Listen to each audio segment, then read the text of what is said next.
Many of you have on your phones or on your computers password restrictions. In other words, the only way you can get into all this stuff that's available to you is if you know the password. That's to keep others out who you don't want to be in there and to let you in so you can take advantage of what your phone system or computer system has available to you. So I want to share with you today the password to your spiritual victory. Now, don't get me wrong. When I say spiritual victory, I don't mean there aren't going to be challenges or problems. That comes with life, Jesus says. But I'm talking about a password that won't let those realities rule you anymore. You can't get rid of all the issues of life, but you can be an overcomer. The password to your spiritual victory. Now, don't get me wrong. When I say spiritual victory, I don't mean there aren't going to be challenges or problems. That comes with life, Jesus says. But I'm talking about a password that won't let those realities rule you anymore. You can't get rid of all the issues of life, but you can be an overcomer. The password to your spiritual victory is the word surrender. Romans 12, 1 and 2 reads as follows. Therefore I urge you, brethren, by the mercies of God, to present your bodies a living and holy sacrifice acceptable to God, which is your spiritual service of worship.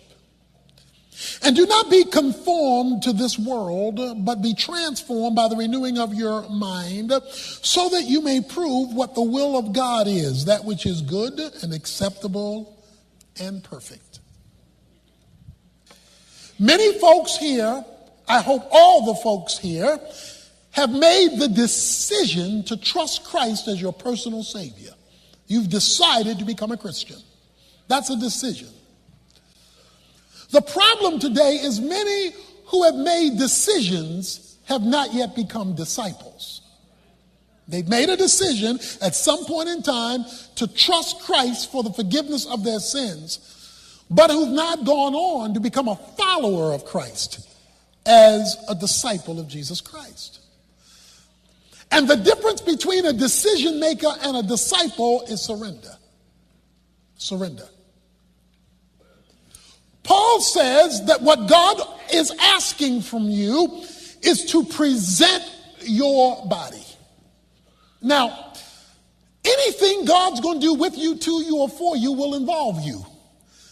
It's your body, it's your hands, your feet, your nose, your eyes, your brain and mind.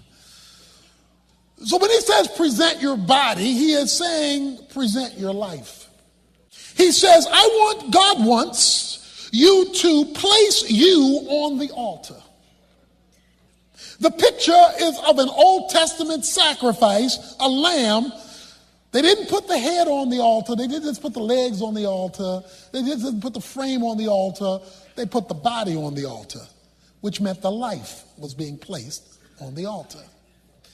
All of the lamb was placed on the altar. In fact, when you look throughout Scripture, you will find whenever God wanted to do something and he wanted to do something big, he required a sacrifice first. There had to be something present that demonstrated that you were, one, sincere, and that, two, you were doing it based on God's standard. That's why he says holy. God says he wants you to present you to him. He calls the presentation of you to him your worship service. If he doesn't get you, you haven't worshiped, even if you're at church. He says your worship or your service of worship is in your presentation. I know many come to church to hear what the pastor will present in the sermon, what the choir will present in the song. God comes to church to see what the saints are going to present to him. And without the presentation, he says there is no worship. And therefore, what God is asking for is for you to surrender. That is, to present yourself. Why? Why is he asking for that? He says, I urge you, brethren, by the mercies of God. I want you to surrender because of God's mercy. Those of you who have kids in college is expensive. And because of the high cost of college, you want them to take studying seriously. You don't want them playing around in college. That's too much money for play. You want them to enjoy college, but you want them to surrender to study. You don't want the peripheral things to become the main things because the price is too high. God has paid a high price to get your surrender. Therefore, because there's a high price paid, I urge you, brethren, to present your bodies a living sacrifice. I want you to give it all to God. Now stick with me here. I don't want a piece of it. I don't just want you to have your bags packed and your belt on. I want the phone off, or we're not going anywhere. Not like the story of the chicken and the pig. The chicken and the pig are walking down the street. They come to a grocery store with a sign in the window, bacon and eggs desperately needed. Chicken looked at the pig. The chicken said, well, you know what? I'll give him the eggs and you give him the bacon. Pig said to the chicken, you got to be out of your mind. The chicken said to the pig, well, what's wrong? I got eggs, you got bacon. Oh, he said, there's a big difference. He says, Mr. Chicken, for you, it's a contribution. For me, it's the whole thing. See, what a lot of Christians want to do is give God an egg here and an egg there. Here an egg, there an egg, everywhere an egg. And God wants some ham hocks, chitlins, fat back, pork ribs. He wants the whole thing. Pig feet, he wants the whole thing. We're satisfied with an egg. He says, present your bodies a living sacrifice. He's asking for surrender. He calls it a holy act. The word holy in the Bible means special, unique, or that which is set apart. He says, present your bodies a living sacrifice, holy. That is, set apart. Don't treat me as regular. Now, to do that, he goes to verse 2. Because he's going to break it down. He says, the first thing I want you to understand, if you're going to give me the whole kit and caboodle, the first thing I want you to understand is you are not to be conformed to this world. What he's saying is, don't let the world squeeze you, pressure you, press you into what it wants you to look like. Don't let the world tell you what to do. Don't be pressured. Now, why? 1 John chapter 2 says this, love not the world, nor the things that are in the world. For if any man loves the world, watch this, the love of the Father is not in him. He says, if you want the world, you can have the world, but you can't have me and the world. You can't have both of us. He does not mean you lose your salvation if you're truly saved. He's saying you lose your relationship with me, your fellowship with me. You lose intimacy with it. You won't sense my love. You won't sense my reality. One of the main reasons why we are so defeated so much is the world has too much of our attention. He says there are only 3 things in the world, by the way. He says the lust of the flesh, that's passion. He says lust of the eyes, that's possessions. And then he says the pride of life, that's position. And so we become pressed and squeezed, and then it destroys our relationships. It destroys our sanity. We hang out with people we shouldn't hang out with. We wind up dealing with stuff we shouldn't deal with because the world has told us we're nobody without it. And all the time pursuing the world, losing the love of God, losing the experience of his reality in our lives because we don't want to deal with the password. Let's say you have a trainer and you go to him once a week. This is a trainer, and he knows nutrition, he knows weightlifting. So you come to him and you get your workout on, and you're sweating, and he says, okay, this is what I want you to eat. This is why we'll meet again next week. So you had a good 2-hour session with the trainer. Now, when you leave the training, okay, you drive through churches. You get your fried chicken and your gizzards. I'm confessing here. You drive through churches.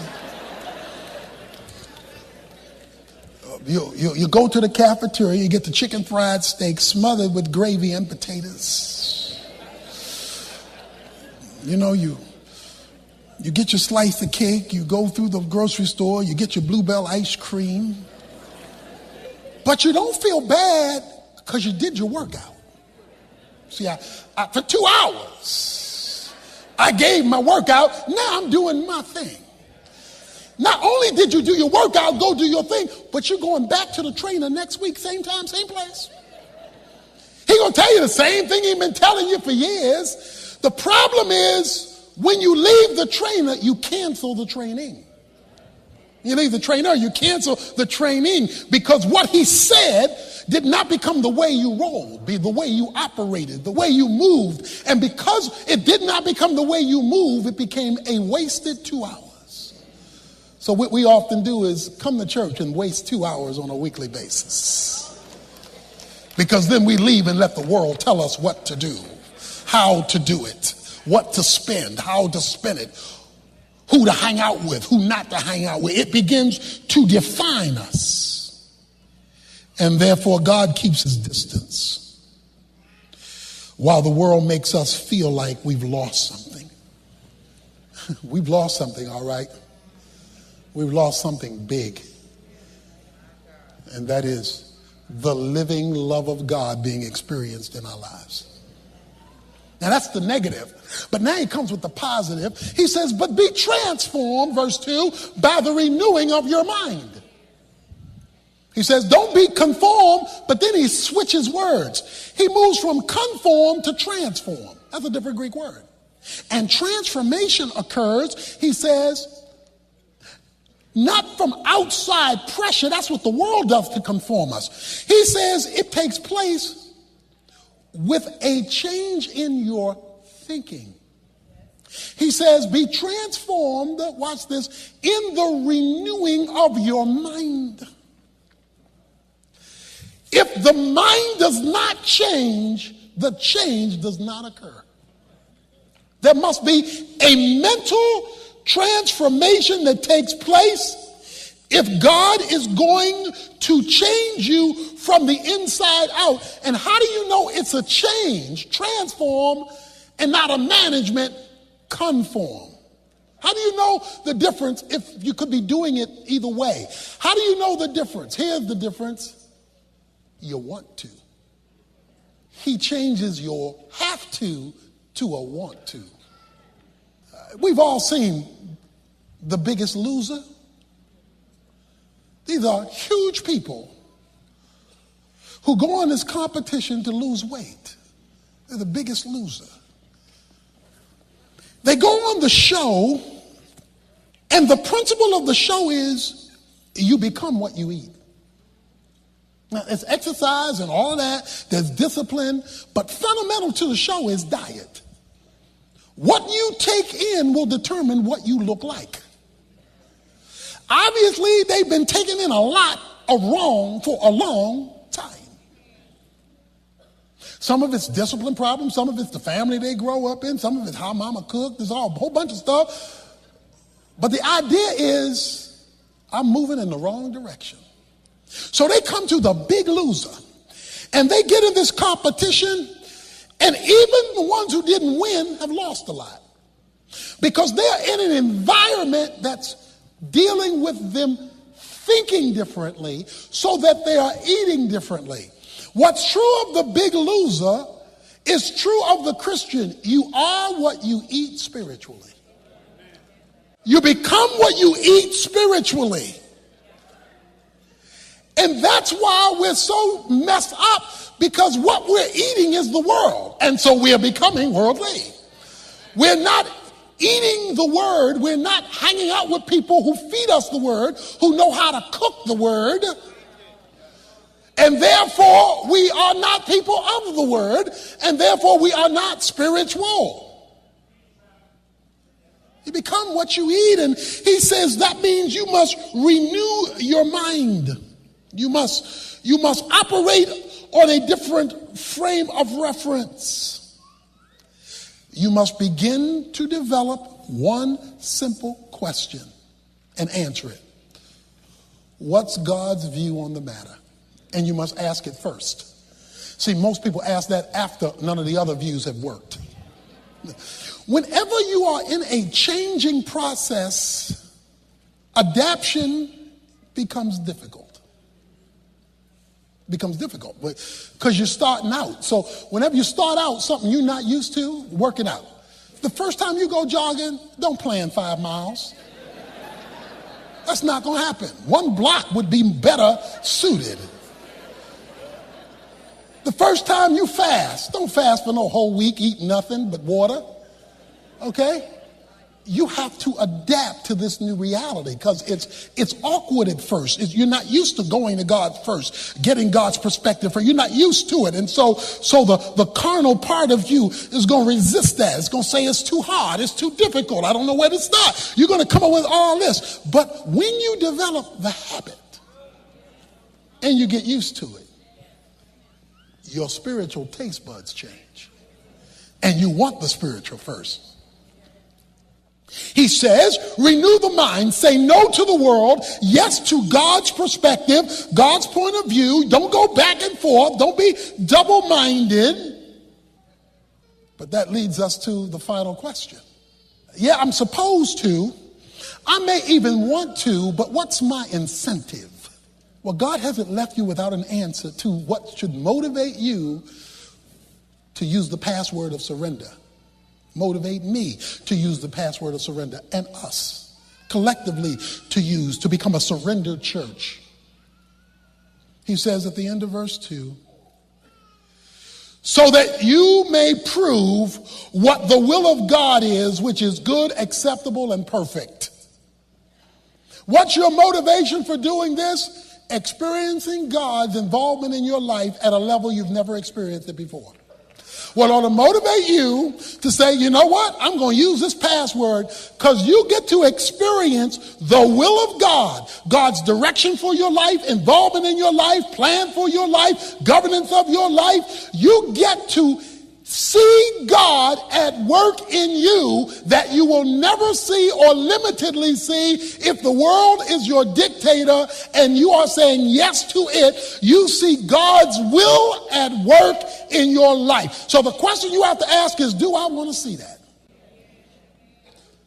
Because if you don't want to see it, you don't have to see it. The problem is we have too much static on the line. We listen to so many views that even when the Holy Ghost is talking, we can't hear him because he's whispering and the world is screaming. And we say, why won't God talk to me? He is talking. It's just the station you're listening to is screaming. A little girl went to her father one day and said, as we closed, she said, Daddy, give me a nickel. Daddy reached in his pocket. He didn't have any change. So he said, well, I'll give her $1. She's been a good girl. So he opened up his wallet to give her $1. But he didn't have any ones. He only had a 20. He thought to himself, he said, you know what? I'm going to give her a 20. He said, here, baby, here's a 20. She said, no, Daddy, I want a nickel. Well, he knew she didn't understand. He said, girl, this is a bunch of nickels. She said, but Daddy, why won't you give me a nickel? He went deeper. He said, let me tell you how many nickels are in a 1, how many nickels are in a 5, how many nickels in 10, how many nickels are in a 20. She started crying and screaming and, I just want a nickel. You won't even give me a nickel.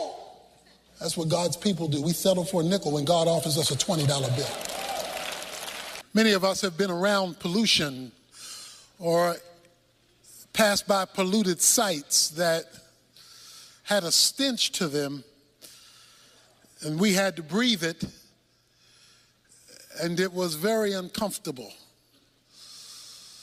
We've often said, what is that smell? If we weren't sure what it was, all we knew was it was very disconcerting, very uncomfortable. And so we quickly desired to pursue good air, clean air, uncontaminated air, so that we could function. It's hard to function when the air is putrid, when it has been contaminated by that which causes a loss of sense. Jesus had been talking about the decay in the culture and how that decay was a decay of death. It was the smell of rottenness. And in the last verse of chapter 17 of the book of Luke,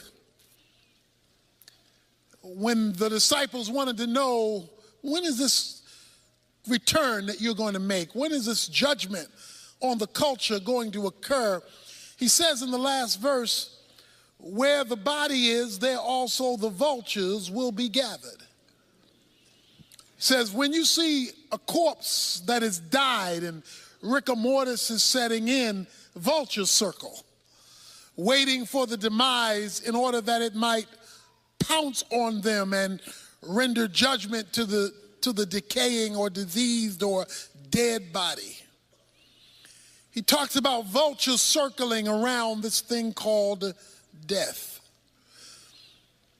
It is clear that you and I live in an environment, in a world that has been contaminated by sin, bringing about a smelly way to live, a polluted world,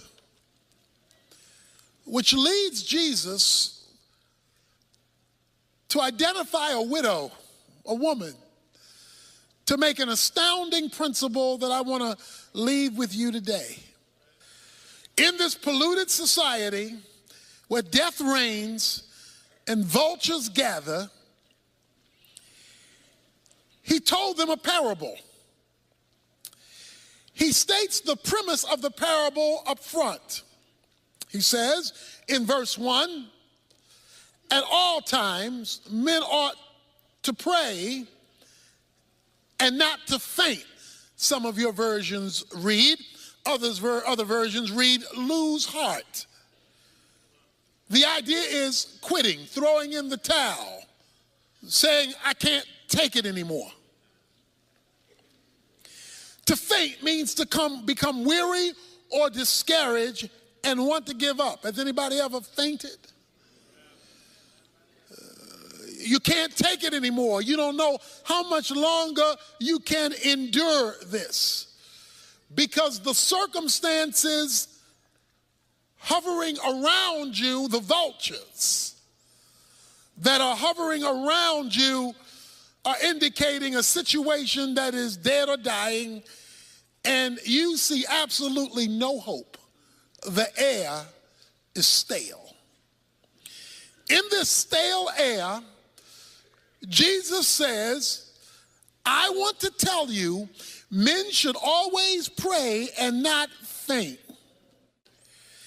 In other words, when the air is stale, you got to rise above it to where the clear air is. Men ought always to pray and not to faint. That is,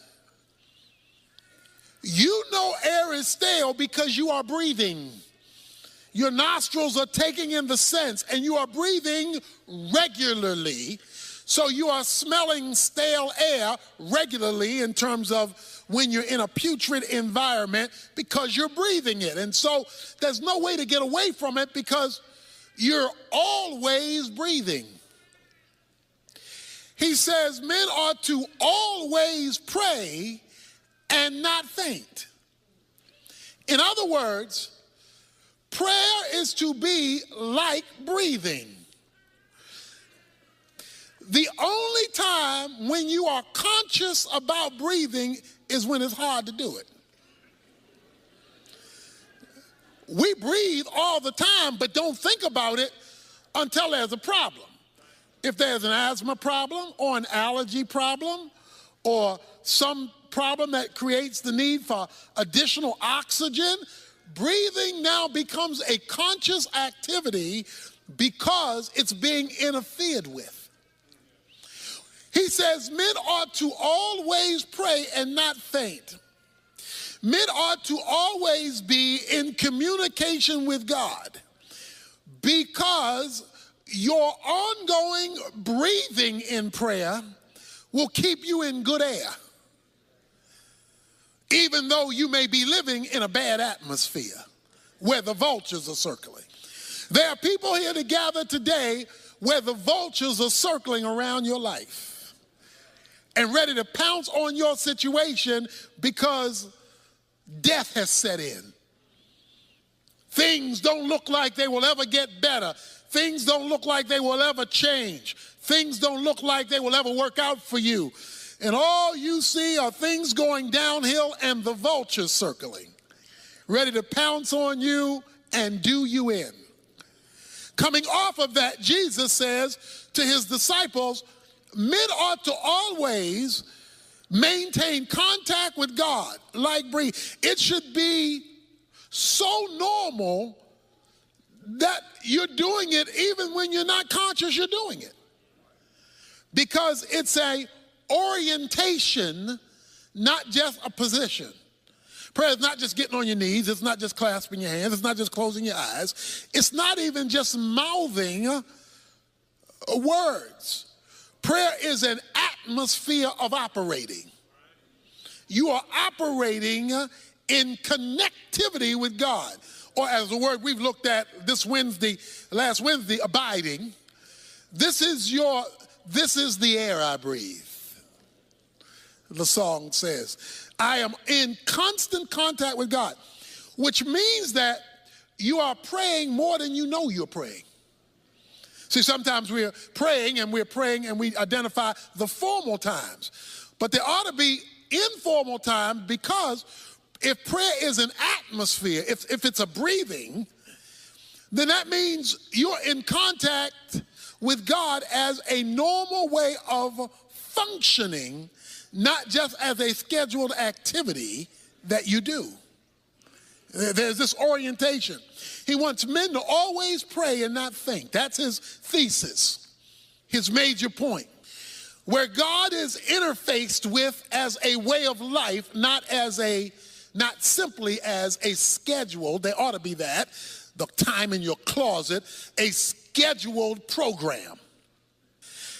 That leads him to a story that he wants to tell about this that is extraordinary.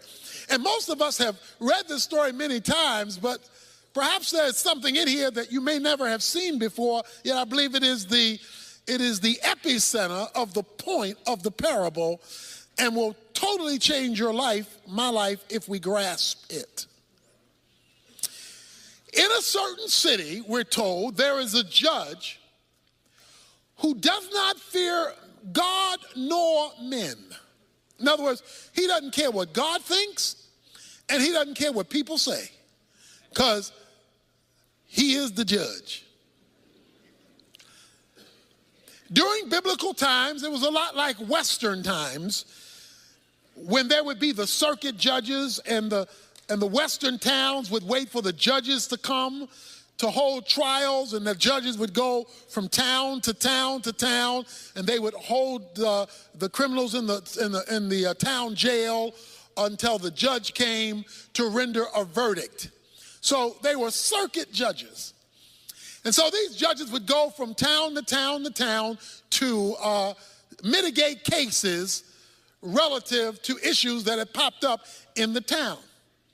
So there is this judge, but we're told something about the judge, that the judge is an unrighteous judge. In other words, he does not operate legally. He does not operate according to the rules. He makes up the rules as he goes, and he doesn't care what God thinks or what rules men have passed. he's going to do his own thing. Judges like this were easy for bribes. The wealthy could always be set free because the wealthy could buy their way out of their problems. And since he wasn't righteous, he could easily be bribed. So we're told that there is this judge. He's going to render judgment, but he's not going to do it righteously. So that's the man. And he doesn't care what God thinks. He doesn't care what man says. There is also a widow in the story. There's a woman. She's been married. Most likely they're children. We don't know that for sure. But we know that her husband has died. Now, when Jesus tells the story, he picks the weakest scenario he can pick. Because in the Bible, the lowest of the low are the orphans and the widows. From Genesis to Revelation, when God wants to make a point about the lowest of the low, he will pick orphans and widows. This widow had a number of problems based on biblical history. First of all, there was little protection for women. Women were not viewed as high, as valuable as they were created to be, and that was the norm of the culture. Not only that, but she has no husband, so there's nobody to stand in for her. She must stand on her own. In addition to that, widows in the Bible are normally postured as being poor, without financial resources, because there's no husband providing, so she's out on her own. In addition to that, the fact that she has to plead her own case means she has nobody in her circle of influence who can stand up for her. She must stand up for herself. So here we have a woman out there by herself on her own trying to make it. Now the situation is that there is something has happened in which she has been wronged. Something has happened that needs to be addressed legally. Something has gone wrong. Perhaps it had to do with money. Perhaps she was ripped out of some of her husband's estate. We don't know what the specific issue is, nor do we need to know. His point was that this widow needed legal intervention. Say legal intervention. She needed the law to work for her. She needed the law to mitigate between her and some situation she faced that could only be addressed legally. So there is this widow in the city who keeps coming to the judge saying, "Give me legal protection from my opponent. I have got somebody in my sphere who's working against me and who is opposing me, and he's doing it illegitimately. There is somebody in my life doing me wrong, my opponent, and I don't have the power to stop them. I'm a widow. I don't have a lot of money, and they're coming up against me, and I need the law to work for me." I wonder if there's anybody here who's in a situation that's coming up against you, and the folk who are supposed to be able to help you aren't available to you. She goes to the judge because she says she needs, here it is, legal protection. I can't protect myself. I need the law to protect me. Judge, will you intervene on my behalf so that I can get my opponent off of my back and get justice in my situation? Verse 4 says, "For a while the judge was unwilling." The judge says, "I don't want to be bothered. I don't want to be bothered with a widow. I don't want to be bothered with your problem. I don't want to be bothered about your opponent. I don't want to be bothered. I don't care about your situation because I don't even care about God. And I don't care about people. And you are the lowest of the people, a widow, so I really don't care about you. So for a while, it says, he was unwilling to hear her case, although she had a legitimate case. Stick with me here. It says, but afterwards, he said to himself, self, even though I do not fear God, pagan judge, and I do not respect man, yet because this widow bothers me, that means it's nagging me. After all, she's a woman. Fiction.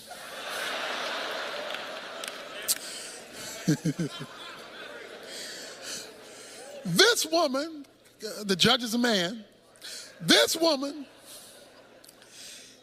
is getting on my nerves. That's what he said. She is driving me nuts. He says, I don't respect God, I don't respect man. I will give her legal protection. Say legal protection. According to verse 3, she was seeking legal protection. Say legal protection. Okay, keep that in mind. I'm going somewhere. Even though I don't fear God, I don't fear man, otherwise, if I don't do something about this lady's problem, she's going to keep coming to me because she won't let me go. Every time I show up, she shows up. Every time I have another person's case, she brings up her case. This woman won't let me go. She won't get off my back. And if she keeps coming, watch this, she will wear me out. Anybody here ever been worn out by a woman? I hope you're sitting by yourself, mister. Brother, just raise his hand like that.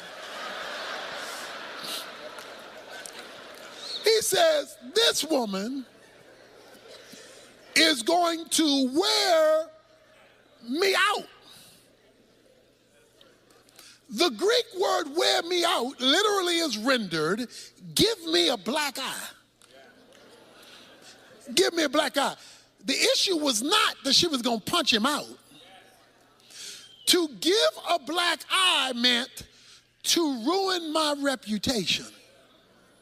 To give a black eye means to ruin the person's reputation. He says, if this woman keeps coming, she's going to ruin my name. So this is what the woman was doing. In order to ruin his name, that meant she would have to be telling other people about the unjust judge. Because to ruin somebody's reputation, you're ruining their reputation among others. So evidently, this woman would show up at a court scene and say, this judge is not right. He ain't right. I've been having a problem and he won't get my problem. He's not right. She said, he knows he's not right. He's an unrighteous judge. He doesn't care about God nor man. He doesn't want everybody to know he's not right. He just wants he to know he's not right. And if this woman keeps coming, it's going to be clear to everybody I'm not right. And I don't want to look not right to everybody. So to get this woman off my back, to get her out of my grill, to get her off of me, what I am going to do is I am going to give her legal protection. Say legal protection. I am going to address her situation so that I can get her off my back, so that I can save my reputation. Let me say that again now. I'm going to get her off my back so that I can save my reputation. I need to say that one more time.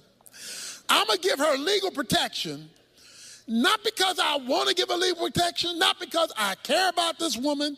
I want her off my back, and I want to protect my reputation, so therefore I'm going to intervene in her circumstances. Now that's the parable. That's the point. Now Jesus wants to apply it. Why are you telling us this, Jesus? In this place of bad air, where the vultures are circling, we're to maintain constant contact with God, and you tell us this story about a judge and a widow woman. What's the point? And the Lord said, verse 6, hear what the unrighteous judge said. In other words, pay attention to the unrighteous judge. Now, the widow is critical to the story, but to get the point of the story, pay attention, Jesus said, to what the unrighteous judge says. I don't fear God, I don't fear men, but this woman is driving me crazy, and she's going to ruin my reputation. Pay attention to that, Jesus says. And then make a contrast. Here's the contrast. Verse 7.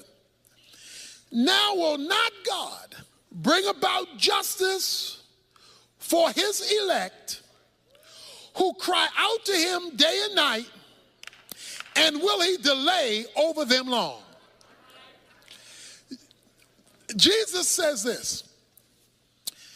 Listen to what the unrighteous judge said, because he says if you miss what the unrighteous judge says, you're going to miss the whole point. He says, an unrighteous man who didn't care about God, he didn't care about people, he didn't care about legalities, he didn't care about justice, he cared about his reputation. He cared about his name and not being nagged to death by this woman. He was out to protect his name. And in order to protect his name, he had to respond to this woman, because this woman was giving him a black eye, messing up his name, his reputation. He had to do something, because as bad as he was, he cared about his reputation. He says, now, if a wicked judge cares about his reputation, and he wrong, but he still cares about his reputation, will not God, who's not an unrighteous judge, he's a righteous judge, will not God, verse 7, bring about justice for his elect? The widow was a stranger to the judge. The elect are not strangers to God. The elect are God's chosen ones. They're God's children. You and I, who belong to Jesus Christ, make up God's elect.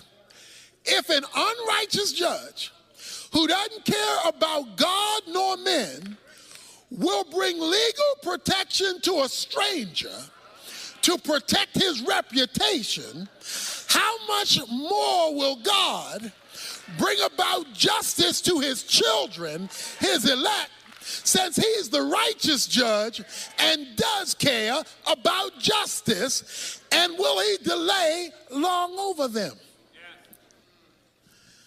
Now, what I want to draw your attention to is a phrase that I've been asking you to repeat. Legal protection.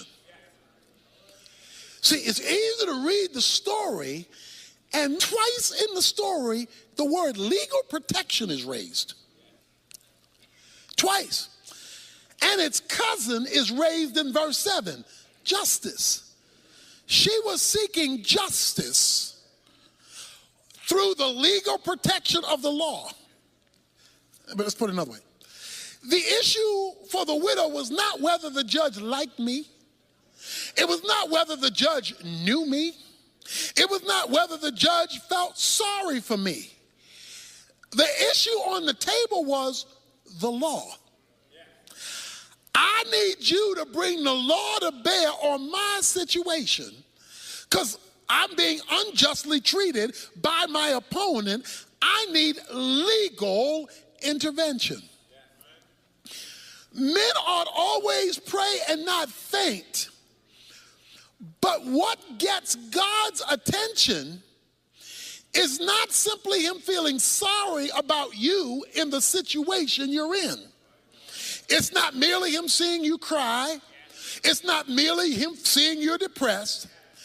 What brings heaven down to earth in the vulturous situation you may be facing is calling down your legal right. The issue was your legal right. See, what the woman had, she did not have the judge on her side. She had the law on her side. And even though the judge didn't care about the woman, she kept bringing up, but the law says. And when she brought up the legal thing, he had to deal with that, because for him not to address the law was to kill his reputation, because the judge was obligated to the law. Now, let me explain what I'm trying to say here today.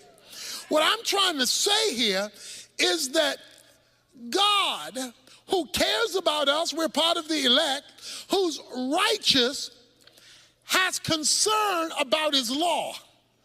That is, God has obligated himself to his own word. God has obligated himself to what God has said himself. God is tethered to his own law. God can't do what the unrighteous judge was trying to do, because God by nature is righteousness. Righteousness is the divine standard, so God is tethered to his own standard. So God is always going to operate in concert with his own law. Now, the woman calls for legal protection, watch this now, because she knew she had the right to it.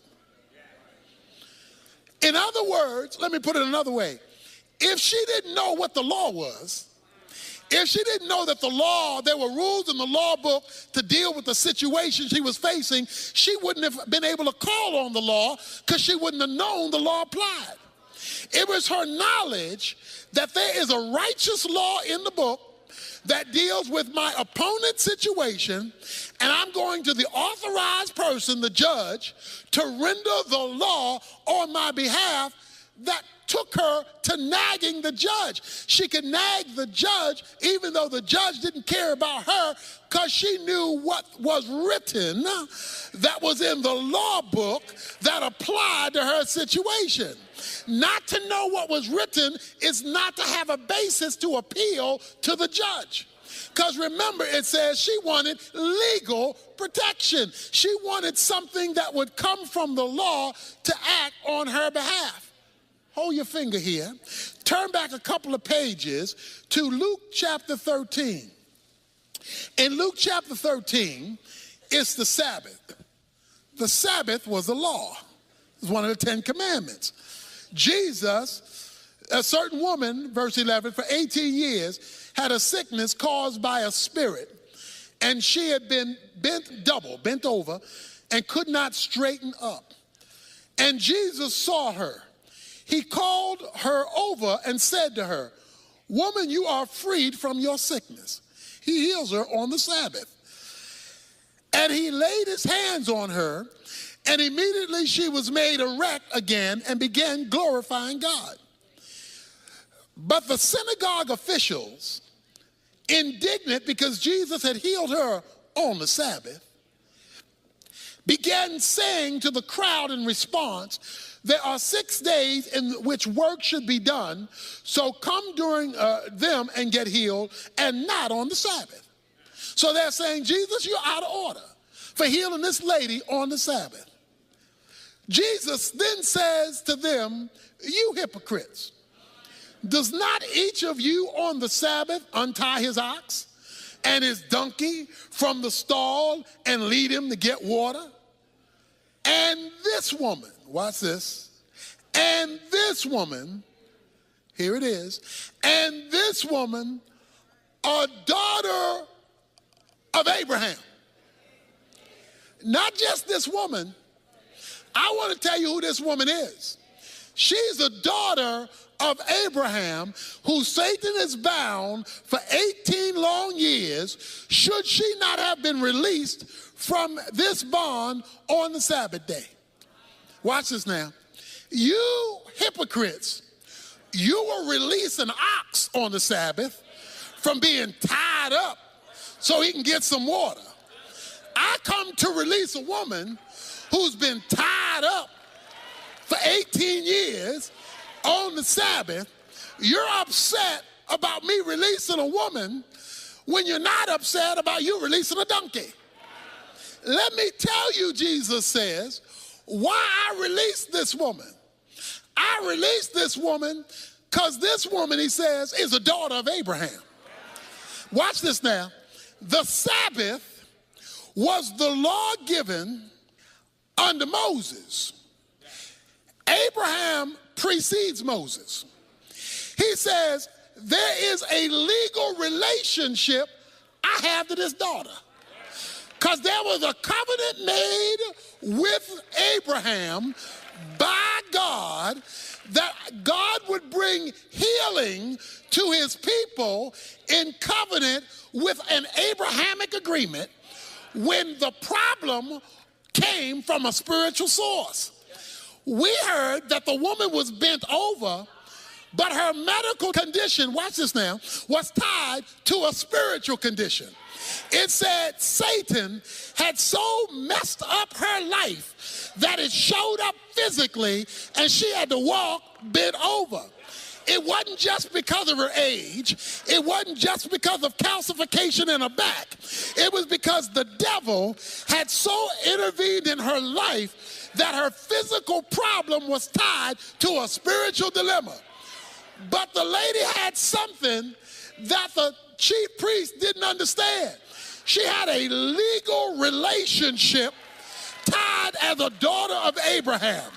And because of the legal relationship, it overrode the Mosaic law that says you can't do this on the Sabbath. But if you don't know your legal relationship, then you can't call on your legal relationship to deliver you from. Some of us have been in problems, situations, circumstances, and messes for 18 years.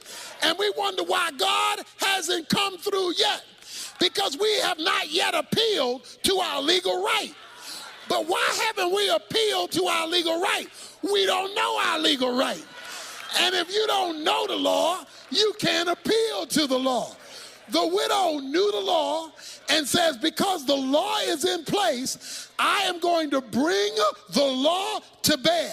If an unrighteous judge will submit to the law, even though he doesn't have regard for God and regard for man, how much more will a righteous God who is committed to the law appeal to the legal cause of his people? We get and we pray, but what we don't do is pray legally. In other words, we don't make God have to appeal to his own law. We come with generalities and vague things that have nothing to do with nothing. Bless my day, bless my family, bless my food, bless my situation, bless me as I drive, bless me as I ride. Those are cutesies. He says, when you've been jacked up for 18 years, when life has just messed you up, when you're like the widow and you have no place to turn, you need to know your rights. Everybody in here is an American citizen. You need to know your rights. If somebody wants to search your house and doesn't have a court-ordered right to come in there, you need to know your rights. You need to know your rights, that you have a right to a lawyer if you are arrested. You need to know your rights, because if you don't know your rights and a policeman arrests you who doesn't fear God and doesn't fear man, he could jack you up if you don't know your rights. But when you know your rights, then you can call with authority on that which you deserve because of your legal status. He says men ought to pray, but not in some vague way. The best way to pray is to call God to have to respond to his own word, to call God to have to respond to his own truth. God, and see, the best way to pray is, God, here, let me show you, God, this is what you said. You said this. Let me read it to you, God. You said this. In case you forgot, God, you said this. I don't know if you read it lately, God, but you said this. You wrote this. So I'm talking to you about what you said. You say, well, what difference will that make? He tells you at the last verse, verse 8, I tell you that he will bring about justice for them quickly. However, when the Son of Man comes, will he find faith on the earth? He says, some of us have been waiting a lot longer than we should be waiting. Some of us have been struggling a lot longer than we should be struggling. Why? Because we'll talk to God about stuff, but we will not call on God in terms of his law, in terms of what he has written. And God is committed first and foremost, not to your feelings, not to your circumstance. He's first and foremost committed to his rules, his regulations, his guidelines, and his law. That's why, I love this too.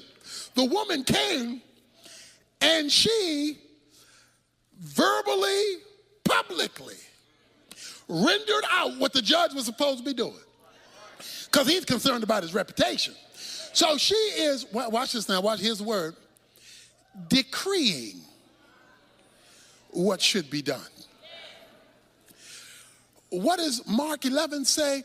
He says, if you will say to this mountain, a mountain in the Bible is an impossible situation to climb over. That's what a mountain means. It's a circumstance you can't get over. It's a hump you can't get over. It's a situation you can't fix. It's a problem you can't solve. It's a situation that you can't change. That's a mountain. He says, if you will say to this mountain, speak it. See, decree your deliverance.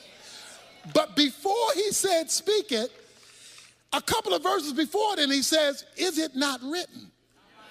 So before he says speak it, you don't just go up to a situation and say, go, bye-bye, gone, disappear, hocus pocus. No, It says before, is it not written? And when Jesus says, is it not written? Then he comes and says, you can speak to this mountain. So here's what you're supposed to do. You're supposed to look at your situation, look at your opponent, look at your mountain, look at your bent over situation, then find out what God says about your situation, says about your mountain, says about your bent over situation. Then you're supposed to speak to your mountain, speak to your situation, speak to your scenario, and tell the situation what God said. Tell the person what God said. Speak to it in the name of the law, and will not God move swiftly? Verse 8 says, won't he show up quick? Won't he come out of nowhere? Won't he show up in a way you never expected? If he can get you to function legally with him, to function based on his revelation, not just based on how you feel, not just based on the fact you're sad, not just based on the fact that, I've been in this a long time. You could be in it for another 18 years, unless you remember you're a daughter of Abraham and that you have legal rights to be picked up when the devil has bent you over. He says, men ought to always pray like this. Men ought to always talk to God like this. And he says, and when you relate to God like this, you will see him move swiftly. That means, swiftly means all of a sudden. Swiftly means out of nowhere. Swiftly means, where did that come from? That's what swiftly means. For the Bible says in Isaiah 46 that God will establish his purposes. The Bible says in Job chapter 22, verse 28, decree what God is to do, and so that God can get it done. So you ought to speak to your situation, but in the name of God, not your words. You ought to speak his words into the situation, because God is not bound to what you think. He's not bound to what other folk think. He's not bound to how you feel. He's not bound to how other folk feel. He's not bound to what you've been raised to believe or what other people think you ought to believe. He's not bound to your mama. He's not bound to your daddy. He's not bound to your friends. He's not bound to your coworker. He's not bound to your supervisor. He's not bound to your neighbor. He's not bound to your governor. He's not bound to your president. He's bound to his own word, and that's the only